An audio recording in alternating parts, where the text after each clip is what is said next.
My name is Mina. I love how every season is perfect for enjoying food. I'd say as I ate season after season, now at 36, I've grown quite a bit. Aiming for a model's figure? Well, not exactly, but I do wish to get back to the slim shape I had in my 20s. Today, I want to share a dramatic experience from my 20s. Please listen to my story. It happened a decade ago.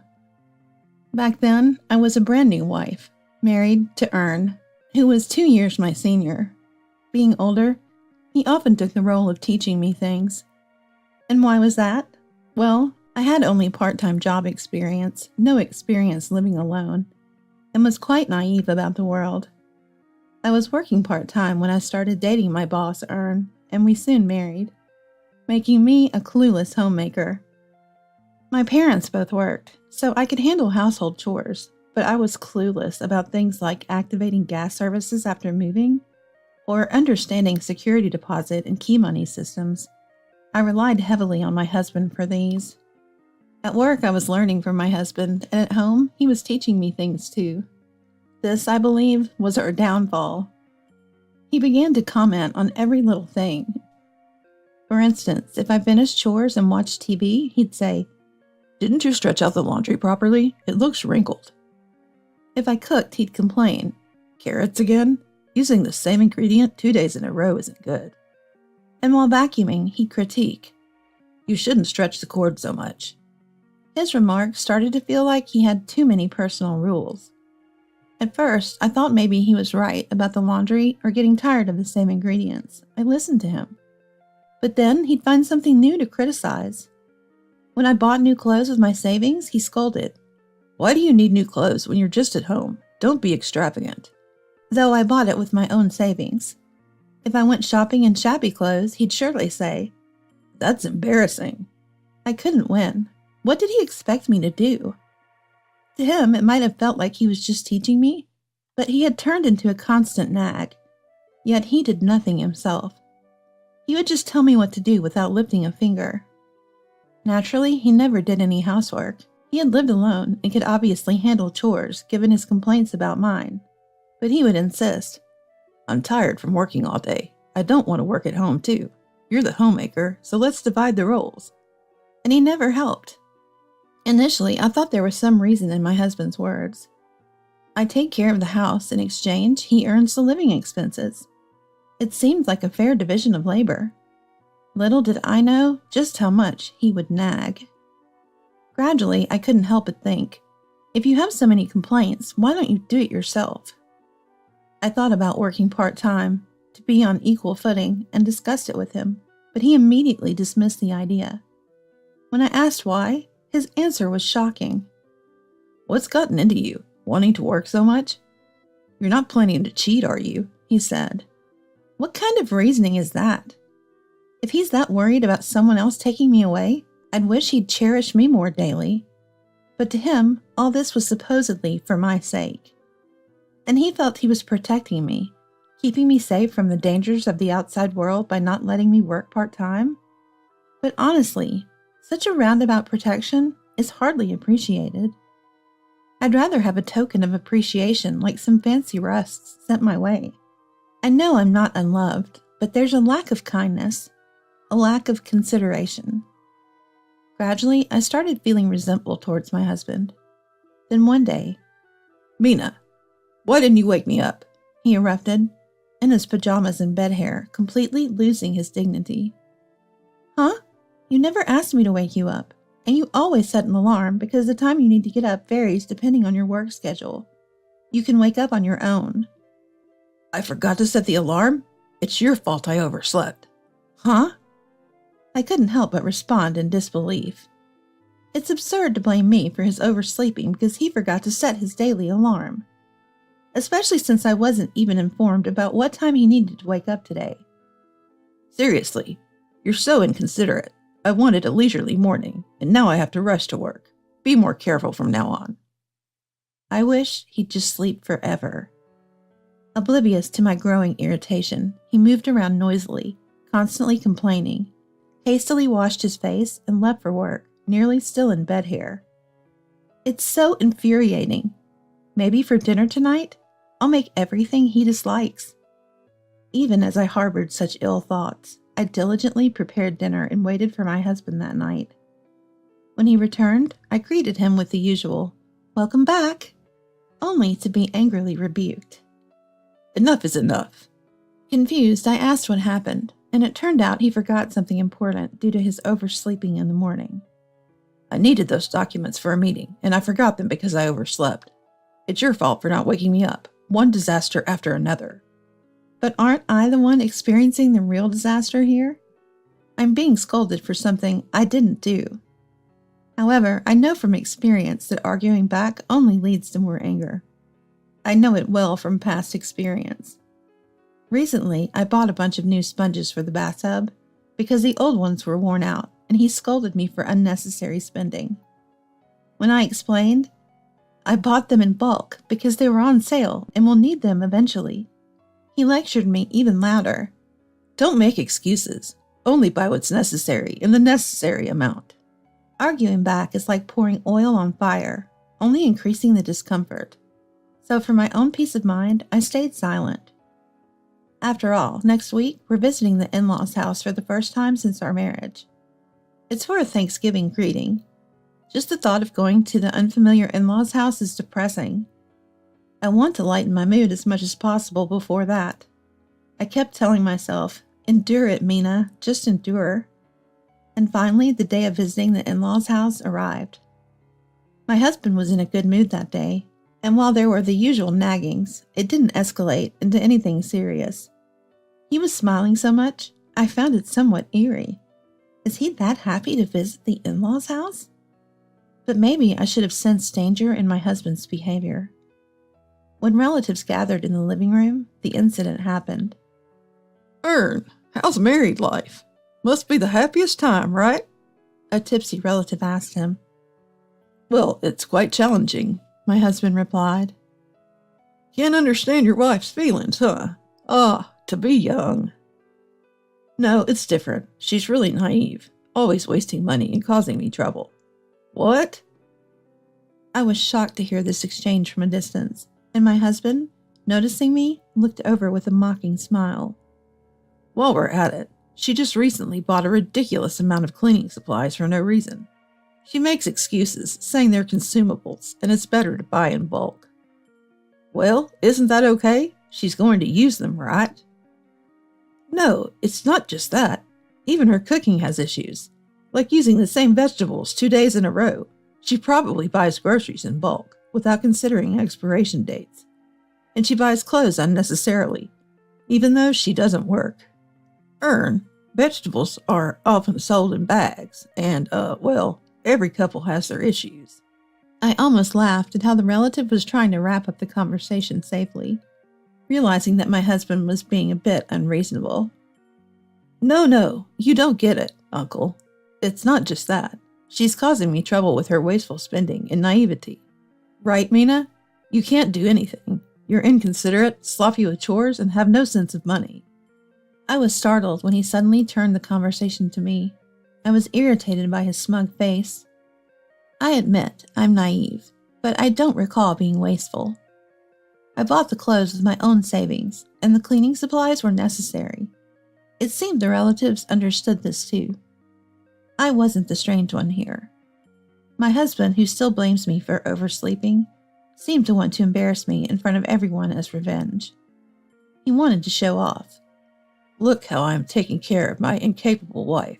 What a great husband I am. Maintaining his false dignity at home and now trying to display it outside. How infuriating. That's right, everyone. Please help educate my wife. Listen, Mina, if you can't keep the food budget under $50 a month, we'll divorce. How about that? Try it starting this month. Huh? Everyone, including me, looked at him as if he'd lost his mind.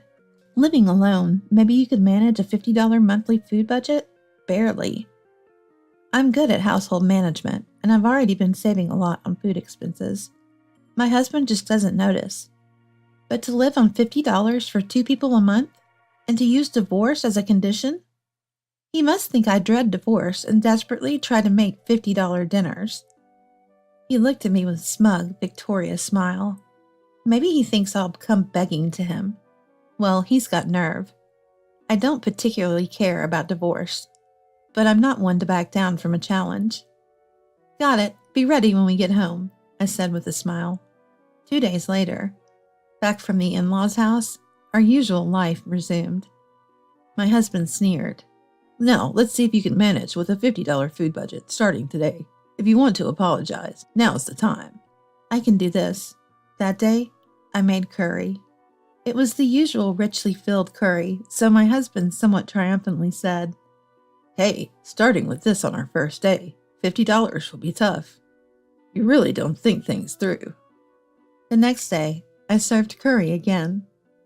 He remarked, The same menu 2 days in a row? Isn't that a bit sneaky? Well, fine. If I don't let this slide, you'll end up divorced. I won't make a rule against repeated menus. The following day, again, it was curry. Eating the menu served despite complaining, he now had to accept the repeated meals because of the rule he made. But today, after taking a bite, he asked, Hey, isn't this diluted? Diluted? Of course. Huh? Every day, I add a little water and keep simmering it. I call it infinite curry. It's gradually becoming curry-flavored water, a special saving dish. What? You're kidding. I thought something was off. Yesterday it was still good, but today it's way too watery. No one said curry with added water is off limits. If you don't like it, don't eat it. But then make your own meals. Remember, it's your rule. The food budget stays under $50 a month or else divorce, right?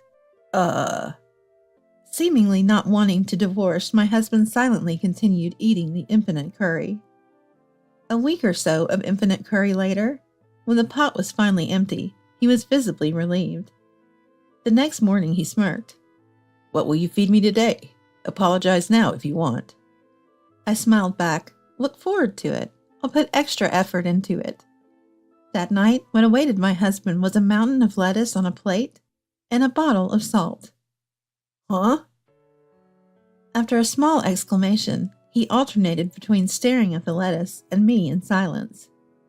Here's your dinner. I revived it with water. There's plenty more, so feel free to eat as much lettuce as you like. You're joking, right? If you don't like it, feel free to serve an expensive dinner and go for that divorce. No. Around this time, I began to use the word divorce to intimidate my husband. It was a reversal of our roles. Although he was domineering, I knew well that my husband loved me. He just wanted to be the one in charge. Even the incident at the in-laws' house was likely just his way of trying to embarrass me a little. His repeated offers for me to apologize suggested he wasn't serious about divorcing. That's why I went along with his unreasonable demands, confident that I could turn the tables. But seeing such a bossy person silently eating lettuce, almost in tears, was amusing. Looks like lettuce again tomorrow.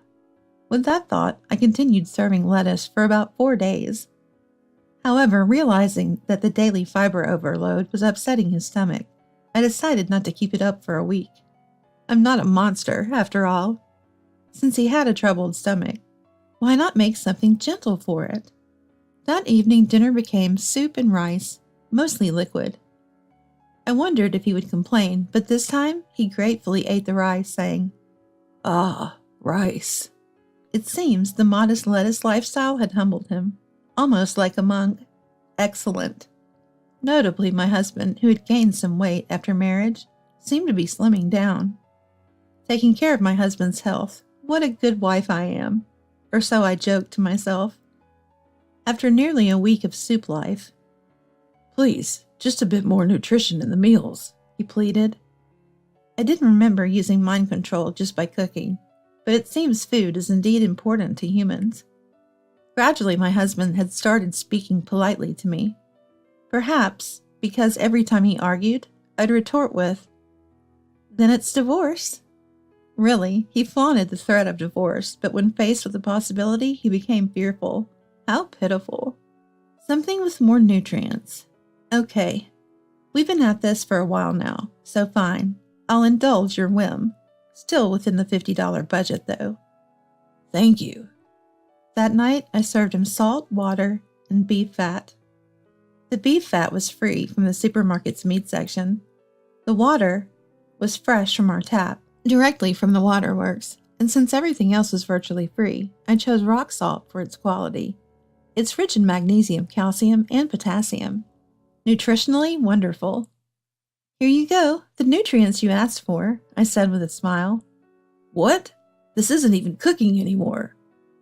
You said to limit the food budget to $50, but you never specified it had to be cooking. Lettuce isn't really cooking either, right? It's no different. But this is quite a stretch. So let's divorce then. Most of the budget was spent on that first curry, so keeping it under $50 is impossible now. What? He went pale at my lie. He really didn't want to divorce. Thank you for everything. Let's get divorced. Wait! What's the matter? You wanted to educate me in front of the relatives. Weren't you dissatisfied with everything I do and thinking of divorce? As I asked with a sly smile, he had tears brimming in his eyes. It's not that. I just wanted to be a strong husband in front of you. To be seen as great and capable. I always thought you were constantly annoying and troublesome. You negated everything I did. It's natural to feel that way. You should have told me. I did argue back, didn't I? But you never listened, always calling it excuses. I didn't want to talk about it anymore.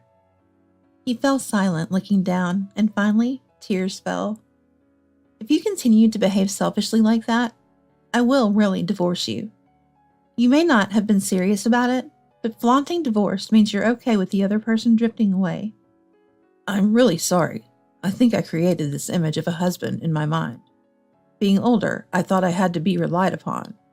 But I also took advantage of you, thinking you'd do everything.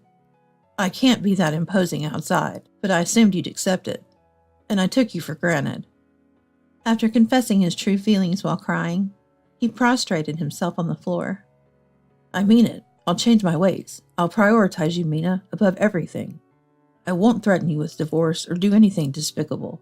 I'll listen to your words and feelings. I want to be with you. What should I do? Upon hearing my words, he trembled momentarily.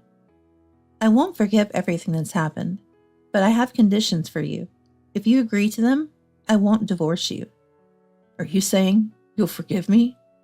I said I won't forgive. Any little problem, and it's instant divorce. You won't have a say in it. I'm sorry. My husband apologized again, completely subdued. I'm going to get a part-time job. This way we'll be equals. So you'll do housework too. Understanding my burden. We're a couple after all. We should share both the good and the bad. Understood. But just so you know, housework doesn't mean cooking with ingredients I bought or taking out trash I gathered, okay? What? You'll go shopping and plan meals? Taking out the trash includes sorting it first. Be mindful of saving on groceries and managing savings. Think you can do it? He swallowed hard, likely thinking it impossible. But soon he said, I'll do it. I'll do as you say. But please, teach me what I don't know. That's an easy request. I always wanted a mutually supportive relationship. Okay, deal. Oh, and one more thing. Show me your sincerity in whatever way you can. This is your final condition. Your husband training, I suppose. He looked more troubled at the request to show sincerity than doing housework. Understandably. He had never even thanked me for housework before. Just show sincerity in any form. Must be baffling for him. Being told what to do is easier, he might think. But him figuring it out will surely lead to actions that show he cares. After a silence, he said, I'll try. 10 years have passed since then. In hindsight, those initial conditions might have been too lenient. I later made them stricter. For a year and a half, the same duration I did after marriage, you will do all the housework every day, take care of yourself, and if I express any dissatisfaction, correct it immediately. Never make me uncomfortable. Instant divorce if you fail or complain. Also, wake me up on time every morning, set the alarm yourself. It's the same as what I had been doing, but more demanding because of the threat of divorce. It was almost slave-like in its lack of tolerance for failure. Yet he managed to pull through and met the conditions after a year and a half. After that, I acknowledged his change of heart. I planned to split the household chores with him, but somehow he naturally ended up doing most of the housework except for cooking dinner. During the period when he was conditioned to do housework, he took care of dinner using pre-made meals, but afterwards, since I got home earlier from my part-time job, I started handling it. Or rather, there's not much left for me to do if I don't. However, it seems my husband finds even that regrettable.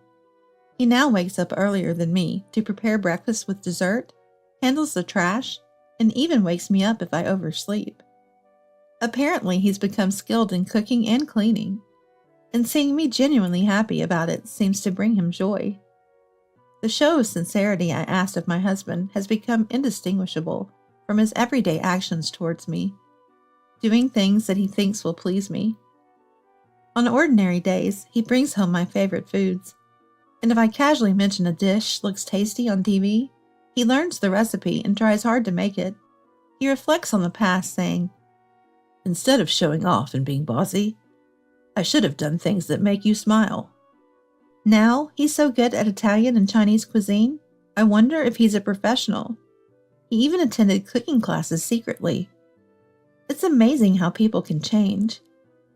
His kindness and transformation are delightful, but I need to be careful not to become a spoiled wife who is pampered too much. Divorce was an option back then, but he hadn't cheated or lacked love for me. It was just that his way of expressing it was wrong or misguided. It was a mistake due to his clumsiness. If he ever reverted to being domineering, I wouldn't hesitate to choose divorce, but that worry seems unnecessary now. He's become a doting father to our now 5-year-old daughter, making whole cakes with pâtissier-level skills for snacks. If I let go of the past, he's a husband who doesn't stray, earns a decent income, and actively participates in housework and parenting. A prime catch indeed. My mom friends and colleagues at my part-time job always envy me when I talk about him.